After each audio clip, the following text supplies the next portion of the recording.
Good afternoon friends. 8ই ফেব্রুয়ারি আপনাদের একটা কেস দেখা হয়েছিল অ্যাপথাস আলসারের।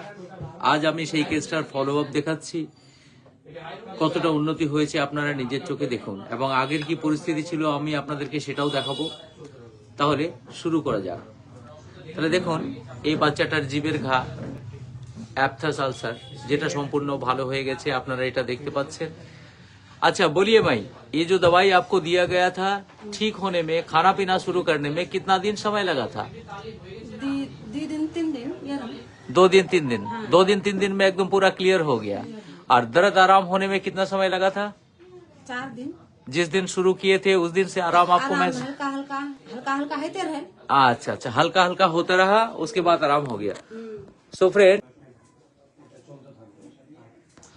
দেখুন তাহলে ওর মুখের সাদা ঘাগুলো আপনারা দেখতে পাচ্ছেন, আগে কেমন পরিস্থিতিটা ছিল। অ্যাপথাস আলসারে আমরা এখানে প্রয়োগ করেছিলাম বোরাক্স 30, দেখুন এটা ফেসবুকে দেওয়াই আছে, এবং আগের সিচুয়েশনটা আপনারা ভালো করে বুঝে নিন। জিহ্বায় সাদা সাদা ঘা, এবং এটা ছিল দাঁতের মাড়ি, গাল থেকে শুরু করে সব জায়গাতে, এবং বোরাক্স 30 দেওয়ার পরে এখানে ইমপ্রুভ কতটা হয়েছে আপনারা একটু দেখে ভালো করে বুঝে নিন। আশা করি আপনারা দেখতে পেয়েছেন,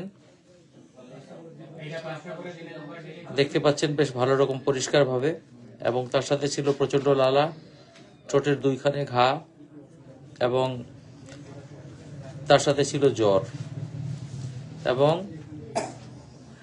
বাচ্চাটা খাওয়ার দাবার কোনো কিছুই খেতে পারছিল না এই ক্ষতগুলো থাকার কারণে। এবং বোরাক্স কেন প্রেসক্রিপশন করা হয়েছিল সেই পোস্টটাতে আপনারা দেখতে পেয়ে যাবেন।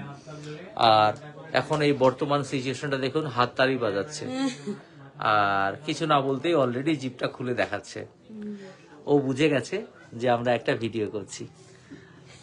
ননু हाँ कर दी, जुबान निकलाओ।